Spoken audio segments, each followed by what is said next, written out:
Well, while we've been here this week, we've had tornadoes close by, it snowed, it's rained very hard, and now we have a delightful spring day down by the riverside to talk about the championship this week, what we've enjoyed and what we haven't. Your overall impression? Well, I think it's been a terrific championship. A lot of people thought it was going to be rather dull, if not boring, simply because we lost a lot of Olympic medalists. Bit of a letdown after Nagano, but what happened is we've got some of the lesser-known skaters who have realised this is their chance to win medals and have raised their game and produced some brilliant skating routines. It's been a very good week. Well, the ladies' competition was always the most predictable, but it did have surprises below the surface, didn't it? Yes, I think Kwon definitely was coming in here as favourite. She just narrowly missed out on the Olympic gold to Tara Lipinski, her teammate. Lipinski is not here. And it just made it very easy for Michelle. She did what she does every day, came out and skated very calmly, very serenely, and it was beautiful. But what we weren't expecting was the fight for the second, third, and fourth, fifth, sixth, seventh, and eighth places. I mean, there were some wonderful performances, and it was great to see Reknio come back after a couple of years off. A couple of other performances, it's been great, and I think the ladies was probably one of the most exciting, nail-biting finishes we've seen. What about the men's competition? Well, I thought it was going to suffer simply because we had the gold medalist from Nagano missing, the silver medalist missing, and the bronze medalist missing. And I think a lot of people thought this would probably be the most flat competition here. But it was anything but. The strange thing is there's always a lot of talk about the quadruple jump.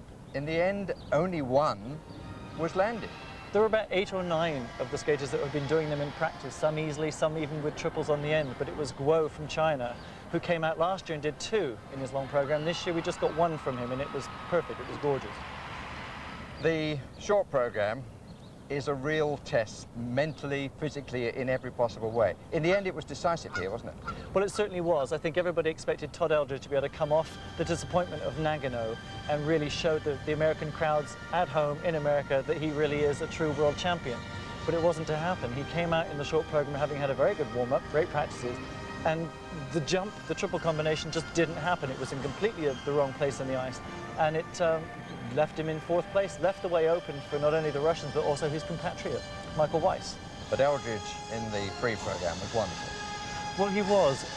People were saying he needed to just come out and skate a clean long program. He has never tried the quad in competition, he's never done the quad in competition, and decided for some reason to do it here in Minneapolis. But the quad didn't happen for him. But what he did do then was raise his game in a way that nobody would have expected and skate a flawless program. I mean, it really was quite spectacular, which put him in the lead then for the first time with the free program. But still behind the eventual winner, Yagudin, because he'd won the short program. He had, which left it then down to young Evgeny Plushenko, 15 years old, to come out in his first World Championship knowing, as I think most of us thought, that it was either going to be gold or bronze or 4th or 5th. I mean, we know how Plushenko skates and how his mind works. He goes out there and does quad triple combinations. He can do everything that he needed to do, and there was a chance that he could win the free program and obviously then win gold.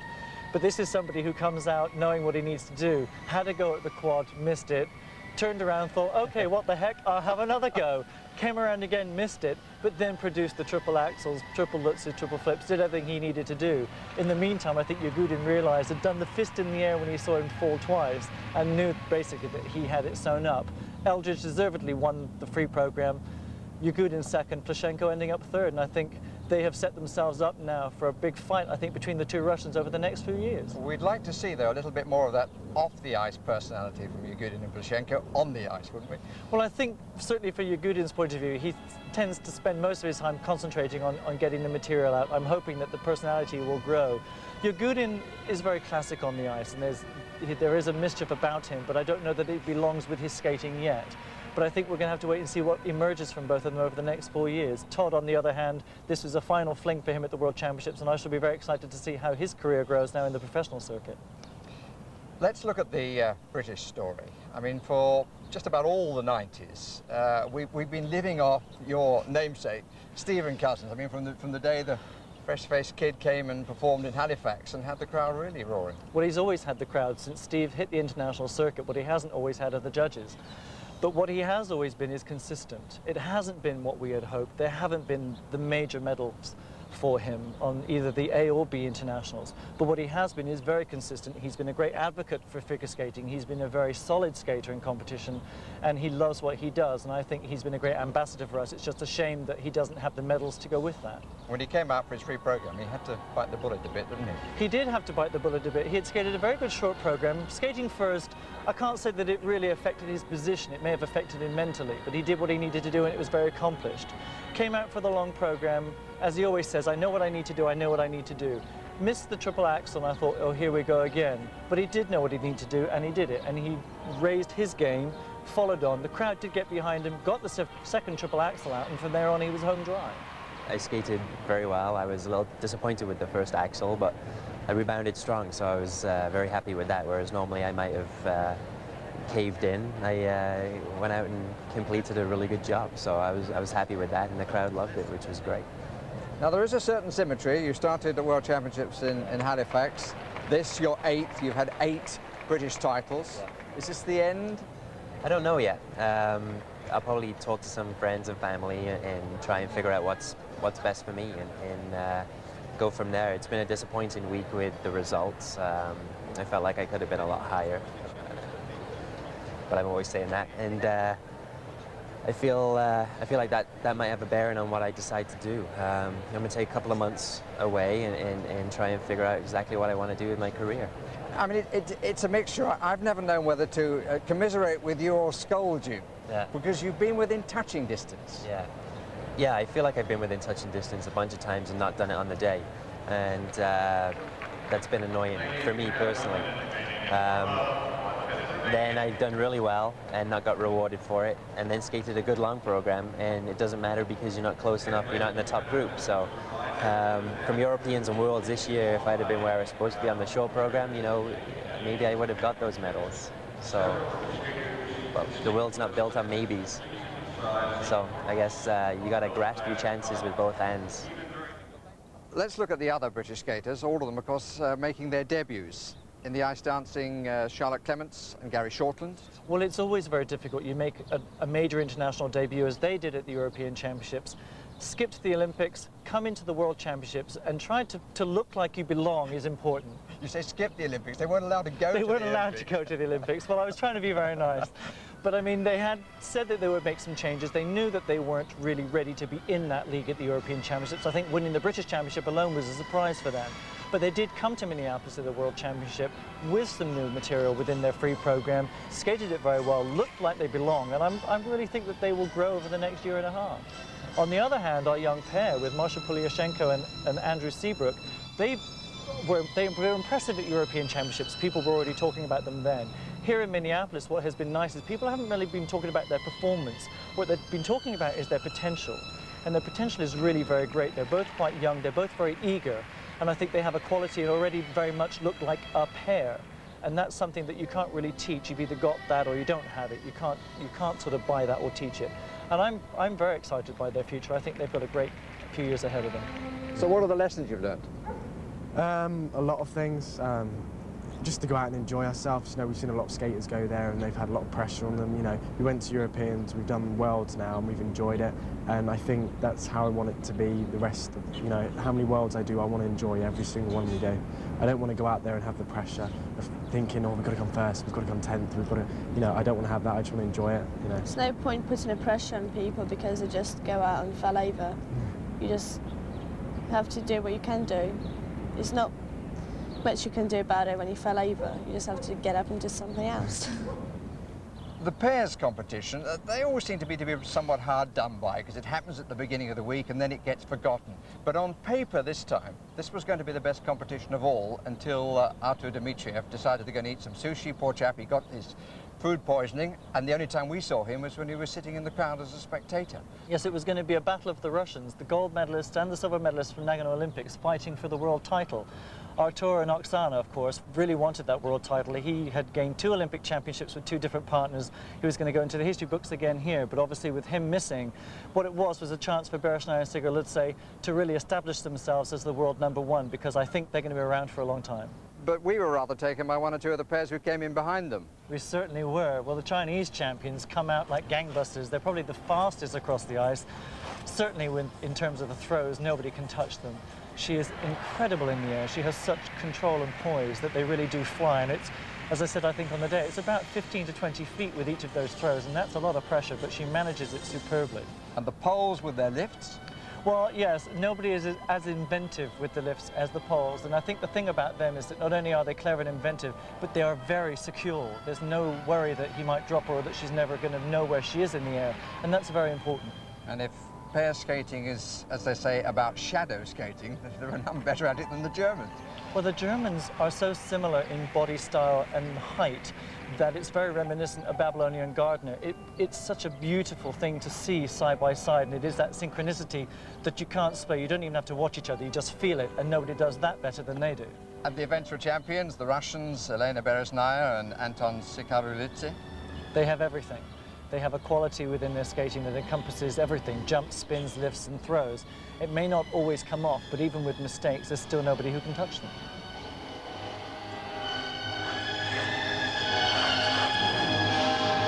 They start where they failed in the short program. They don't fail this time. Well, he suddenly found himself going towards the wall. The lucky save. She had no problem with her triple, but a save is better than a fall. And that's the triple twist that they came to grief on at the Olympics and also in the warm-up here. But that was extraordinary.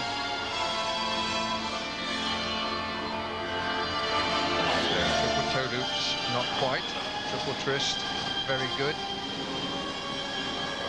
Double axels. Okay.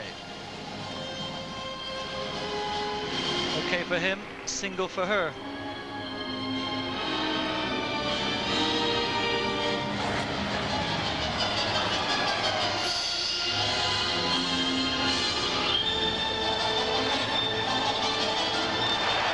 But no problem on the pro triple Salchow.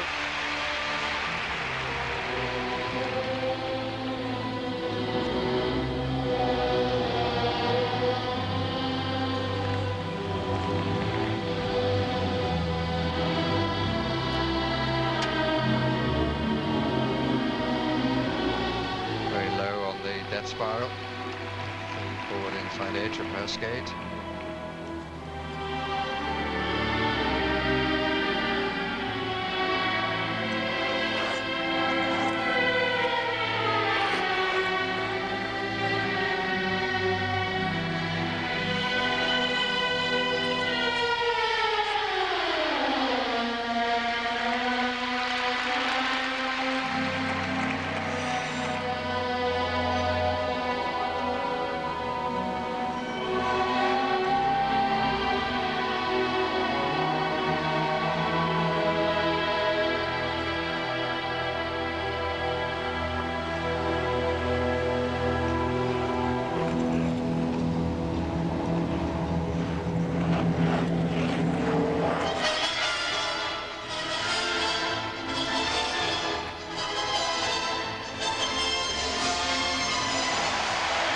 Was a throw triple loop, so they've done 2 throw triples against 1 throw double axel from the other team. So they've already done more technically than both Mino and Sand and the Germans.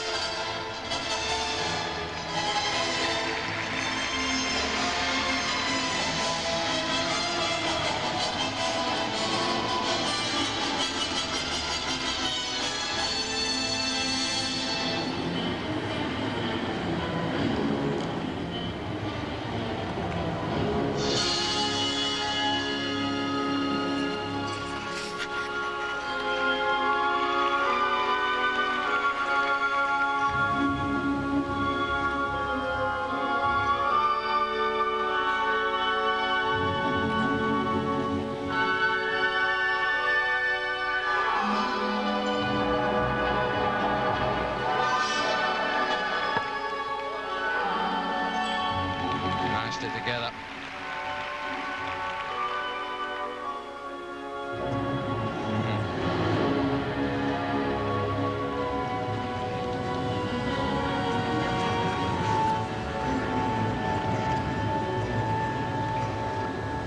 Last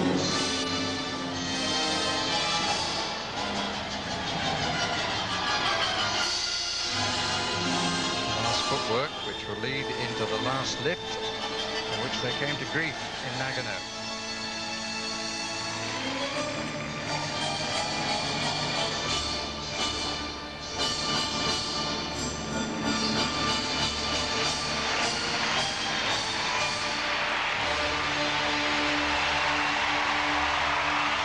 They too played for safety at the end.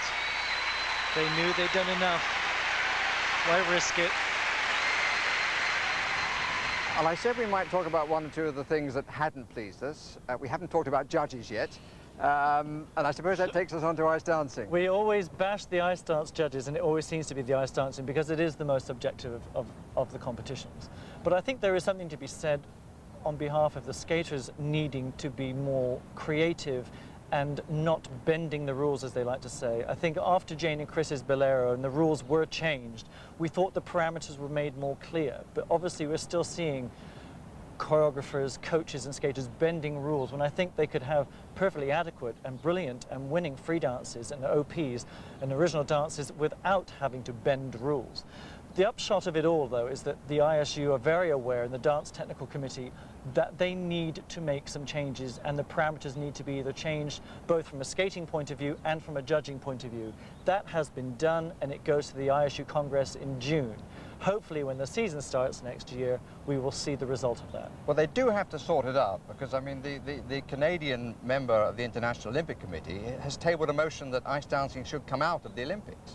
Yes, and it hasn't been in that long, considerably. I mean, 1976 was the first year that ice dancing came into the Olympics, so it's not been around that long.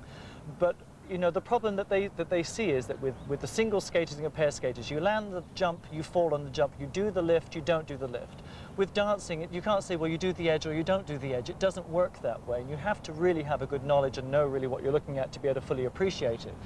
But we've had a very knowledgeable crowd in Minneapolis who really understood, and I think the problem that I had with the dance event was that they could have given the result they needed in the free dance or the original dance without necessarily affecting who won the championship. And I think the audience would have accepted that. Now, for me, it was a better competition for the absence of the female member of the of the holders of the title, Pasha Grischuk, or just Pasha she wants to be called. But there were signs of dramatics from the winners, also from Russia. Well, dramatics are part of ice dancing, and specifically the free dance, when you are doing a themed performance. But the thing is that the dramatics and the expression should not be at the expense of the skating.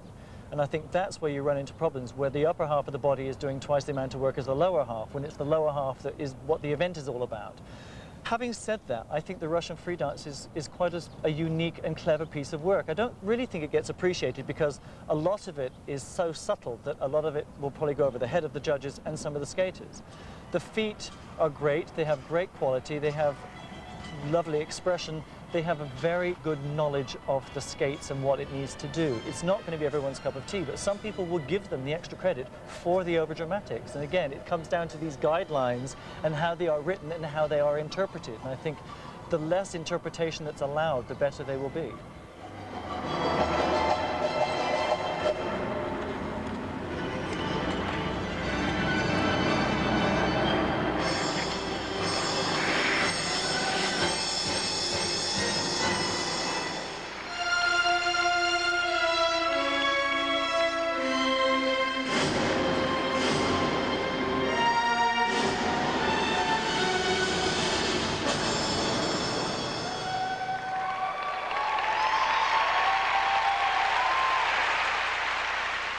French, they were in the middle of all this, weren't they?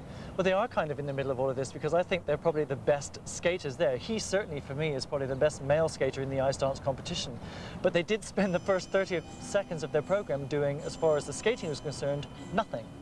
I mean, laying on the ice is illegal for a start. You know, it was a step here, a step there, but it was 31 seconds before they actually started to skate. That, for me, is a problem.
When Jane Torvill and Christopher Dean came back, it was said they've come back to get us back to ice dancing. Now, wasn't that what Bourne and Kratz were doing? I think it is. I mean, to go back to Jane and Chris, everybody said, oh, well, they're not as good as when they did Bolero. What people didn't realize was Bolero had become illegal. When Jane and Chris came back to the Olympics, they had to work within these new parameters. And maybe they constricted themselves too much by being pure dance. But I actually really quite liked that way it was going, and I thought this is what it's all about. Certainly, Bourne and Kratz can't do anything but this style of dancing. They're very jovial, it's very happy, and they're very quick with the feet. River Dance, to me, was a very, very clever piece of work, very packaged. A lot of people said it could have done with a little more backward footwork. But I think to be able to express the fast skating, the slow skating, again, the deep edges, the knee bend, the originality of it, on the night of the performance here in Minneapolis, it was very definitely the best free dance, and they should have won the free dance. But what that would have done? I would have thought that would have still have given the Russians the overall world title, which is probably what they deserve. Bourne and Kratz would have been second, and the French would have been third. And I think that's probably the decision that most of the world would have lived with.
Well, they've certainly won the crowd's vote. But then if the crowd decided these things, Torvill and Dean would have won 2 Olympic Games, and the Duchesnays would have been gold medalists at world level. Well, after that, I've only got 2 words to say. That's dancing.